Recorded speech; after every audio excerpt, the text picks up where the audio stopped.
Sarah,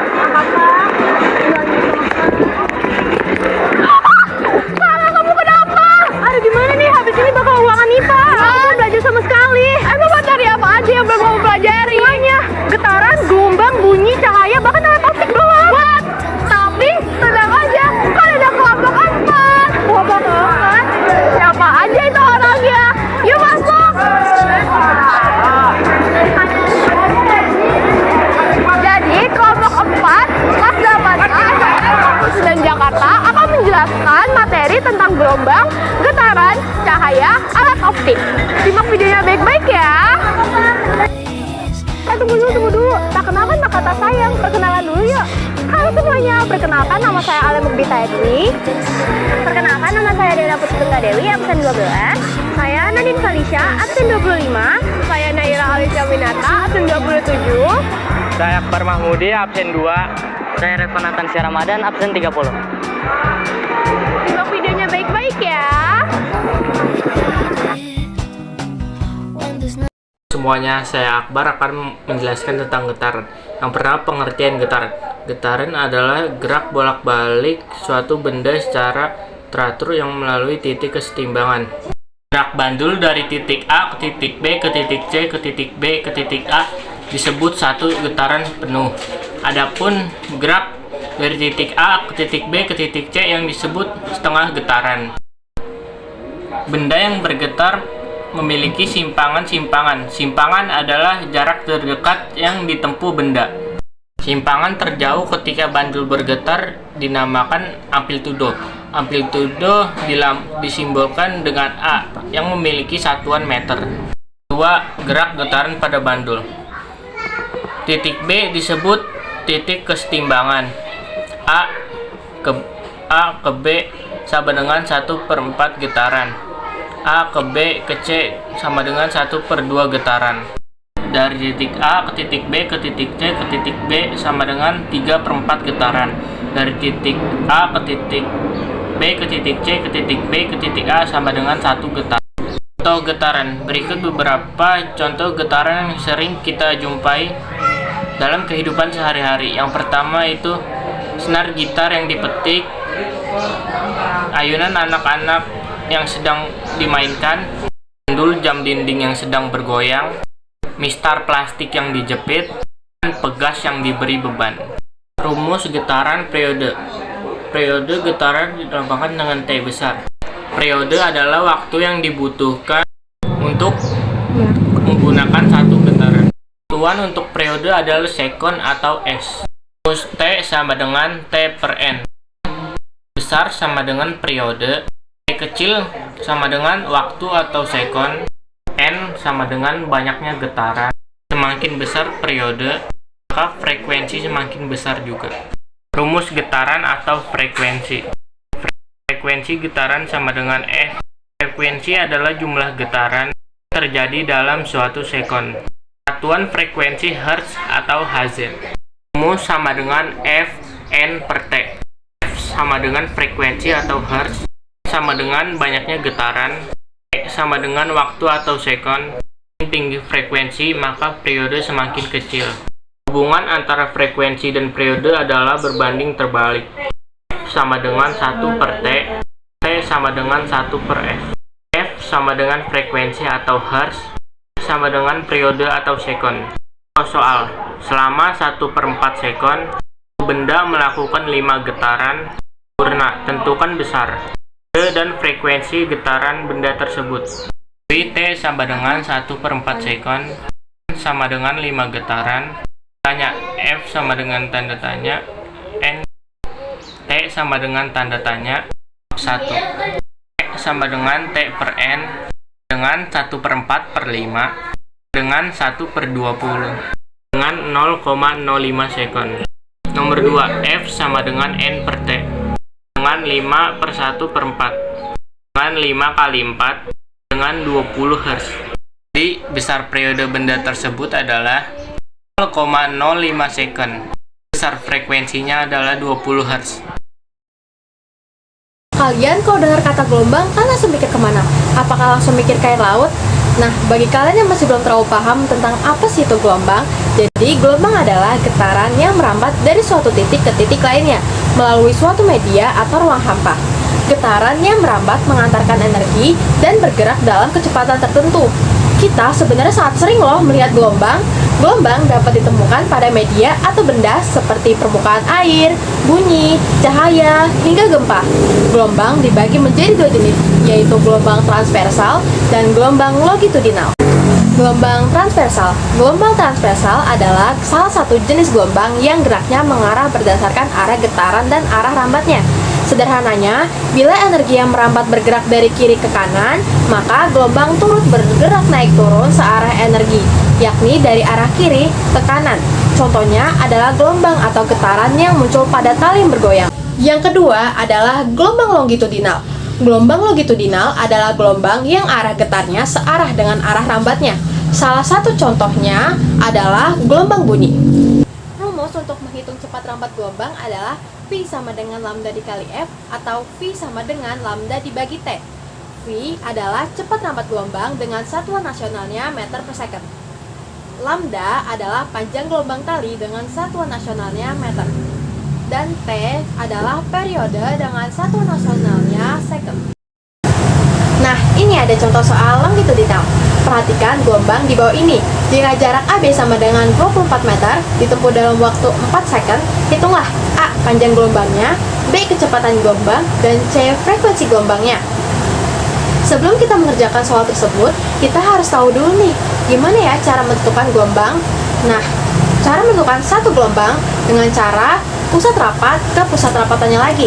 Jadi sudah diketahui bahwa di gambar tersebut ada dua gelombang. Nah, sekarang kita bakal menjawab contoh soal yang pertama, yaitu panjang gelombangnya. Nah, sudah diketahui bahwa AB sama dengan 24 meter. 2 lambda sama dengan 24 meter. Panjang gelombang sama dengan 2 dibagi 24 meter. Panjang gelombang sama dengan 12 meter. Nah, yang kedua kita bakal mencari kecepatan gelombangnya. Sudah diketahui bahwa jaraknya 24 meter dan waktu yang ditempuh adalah 4 second. Rumus yang kita pakai yaitu kecepatan gelombang sama dengan jarak dibagi waktu. Kecepatan gelombang sama dengan 24 dibagi 4. Kecepatan gelombangnya jadi adalah 6 meter per second. Nah, soal yang ketiga kita akan mencari frekuensi gelombang. Rumus yang akan kita gunakan untuk mencari frekuensi gelombang yaitu F sama dengan N dibagi T. F sama dengan 12 dibagi 6. Jadi frekuensinya adalah 2 Hz. Gelombang bunyi. Mengapa ada bunyi yang lemah dan ada bunyi yang keras? Apakah penyebabnya? A. Bunyi bagi makhluk hidup. Berdasarkan terdengar atau tidaknya, bunyi dibagi menjadi 3 rentang frekuensi, yaitu infrasonik, audiosonik, dan ultrasonik. Bunyi infrasonik memiliki frekuensi kurang dari 20 Hz. Bunyi infrasonik hanya mampu didengar oleh hewan-hewan tertentu seperti jangkrik dan anjing. Kemudian bunyi yang memiliki frekuensi dalam rentang 20-20.000 Hz termasuk bunyi audiosonik. Pada frekuensi audiosonik inilah manusia dapat mendengar bunyi. Selanjutnya, bunyi dengan frekuensi di atas 20.000 Hz disebut sebagai bunyi ultrasonik. Kelelawar, lumba-lumba, dan anjing adalah contoh hewan yang dapat mendengar bunyi ultrasonik. Contoh soal. Diketahui suatu gelombang dengan panjang gelombang 2,25 meter merambat dengan kecepatan 450 meter per second. Berapakah frekuensinya? Pembahasan. Diketahui panjang gelombang sama dengan 2,25 meter, kecepatannya 450 meter per second. Ditanya frekuensinya. Jawaban. Frekuensi sama dengan kecepatan per panjang gelombang 450 per 2,25 sama dengan 200-an. Saya akan menjelaskan tentang cahaya. Cahaya adalah pancaran gelombang elektromagnetik yang dapat dilihat oleh mata. Cahaya memiliki arah lambat tegak lurus arah getarannya sehingga disebut gelombang transversal. Ia dapat merambat lurus dan memiliki energi. Cahaya dipancarkan dalam bentuk radiasi. Cahaya memiliki 4 sifat, yaitu merambat lurus, dapat dipantulkan, dapat dibiaskan, dan dapat diuraikan. Cahaya dihasilkan oleh sumber cahaya, yaitu benda yang bisa menghasilkan cahaya. Selanjutnya ada pemantulan cahaya. Pemantulan cahaya adalah proses perubahan arah rambat cahaya ke sisi medium asalnya setelah menumbuk sebuah bidang pantul. Kedua, ada perambatan cahaya. Perambatan cahaya merupakan cahaya yang merambat dalam garis lurus dan tidak melengkung ataupun berbelok. Arah rambat cahaya dapat dirubah jika bertemu benda yang dapat memantulkan cahaya, seperti kaca dan bulan. Karena sifatnya yang merambat dalam garis lurus, cahaya dapat membentuk bayangan. Yang ketiga, cahaya yang bisa diuraikan adalah bentuk pemisah cahaya yang tampak menjadi cahaya dengan warna-warna berbeda. Contoh penguraian cahaya adalah pelangi. Yang keempat, ada pembiasan. Pembiasan adalah peristiwa pembelokan arah rambat cahaya yang terjadi ketika cahaya tersebut berpindah dari medium satu ke medium lainnya. Pada pembiasan juga berlaku hukum Snellius, yaitu sinar datang, sinar biar, dan garis normal terletak pada satu bidang datar dan berpotongan di satu titik, serta sinar yang datang dari medium kurang rapat akan dibiaskan mendekati garis normal atau sebaliknya. Jika sinar yang datang dan medium lebih dapat ke medium kurang tepat, akan dibiaskan menjauhi garis normal. Rumusnya adalah V sama dengan C per N, di mana V adalah cepat rambat cahaya dalam medium, C adalah cepat rambat cahaya di udara, dan N adalah indeks bias medium. Adalah cermin dan lensa. Yang pertama ada cermin datar. Cermin datar bersifat maya, tegak, ukuran bayangan sama besar dengan bendanya. Jarak bayangan ke cermin sama dengan jarak benda ke cermin dan menghadap terbalik dengan bendanya. Jika dua cermin datar membentuk sudut O, maka bayangannya N sama dengan 360 derajat. Yang kedua ada lensa cembung dan cermin cekung. Lensa cembung dan cermin cekung bersifat konvergen atau mengumpulkan sinar bayangan benda yang dibentuk seperti gambar. Selanjutnya kita akan masuk ke dalam rumus. Di sebelah kanan saya sudah disajikan rumus-rumus lensa cembung. Di antaranya adalah rumus perbesaran bayangan cermin cembung, rumus mencari titik fokus lensa cembung, dan juga rumus kekuatan lensa. Jadi kita akan mulai dengan contoh soal. Yang pertama itu ada sebuah benda yang tingginya 160 meter berada di depan cermin datar. Perbesaran yang terjadi pada benda tersebut adalah ada A 3 kali, B 2 kali, C 1 kali, dan D 0,5 kali. Jawabannya adalah yang C. Mengapa? Karena sebuah benda yang tingginya 160 meter itu berada di depan cermin datar, yang dimana cermin datar mempunyai sifat yang ukurannya sama besar dengan bendanya. Saya akan menjelaskan tentang alat optik. Definisi dari alat optik. Alat optik adalah alat bantu yang digunakan untuk mengamati benda yang sukar diamati oleh mata. Dapat diartikan juga, alat optik merupakan alat-alat yang menggunakan lensa atau cermin untuk memanfaatkan sifat-sifat cahaya, yaitu dapat dipantulkan dan dapat dibiaskan. Cahaya tersebut digunakan untuk melihat. Macam-macam alat optik. Alat optik terbagi menjadi dua, yaitu alat optik alami dan alat optik buatan. Alat optik alami terdiri dari mata. Mata merupakan satu-satunya alat optik alami dan tercanggih yang dimiliki manusia. Mata berfungsi untuk melihat suatu objek dengan cara mentransmisikan cahaya melalui lensa mata yang kemudian ditangkap oleh retina dan diterima oleh otak untuk diolah menjadi sebuah gambar yang dapat kita lihat. Komponen penting pada mata terdiri atas kornea, lensa, pupil, iris, dan juga retina. Semua komponen tersebut bekerja berdasarkan tugas dan fungsinya masing-masing. Mata kita dibalut oleh 3 lapis jaringan yang memiliki fungsi dan ketebalan yang berbeda. Lapisan luar adalah lapisan sklera. Lapisan sklera membentuk kornea. Kornea adalah lapisan pelindung terluar mata yang berfungsi untuk mencegah kotoran dan benda asing. Kemudian lapisan tengah disebut sebagai lapisan koroid. Lapisan tersebut membentuk iris mata. Terakhir adalah lapisan ketiga yang disebut lapisan dalam atau retina mata. Kemudian alat optik buatan terdiri dari 1. Kacamata. Kacamata adalah alat optik yang digunakan untuk membantu melihat pada orang yang memiliki cacat mata. Kacamata terdiri dari lensa dan frame yang menyangga lensa.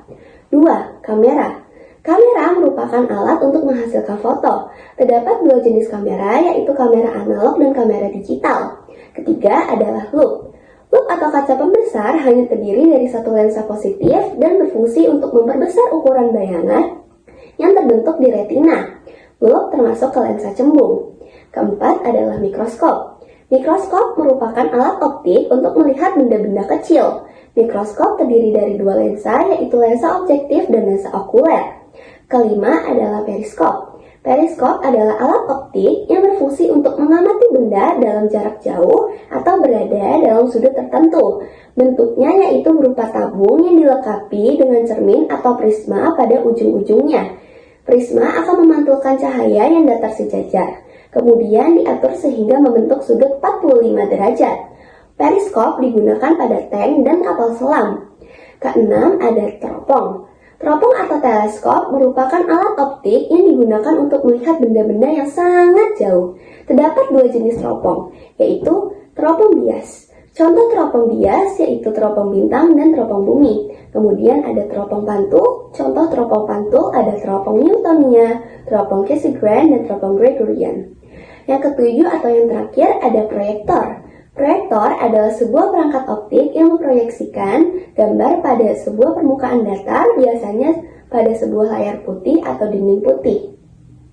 Kita masuk ke contoh soal ya. Cahaya yang melewati periskop akan mengalami proses apa? A. Pemantulan. B. Dapat diuraikan. C. Bias. D. Pembiasan. Jawabannya benar adalah yang A. Pemantulan. Cahaya yang melewati periskop mengalami pemantulan karena cahaya di permukaan laut akan ditangkap cermin kemudian dipantulkan menuju mata pengamat di kapal selam bawah laut. Nah, gimana nih video pembelajaran kita tadi? Apakah kalian sudah paham? Kita harap kalian sudah paham semua ya.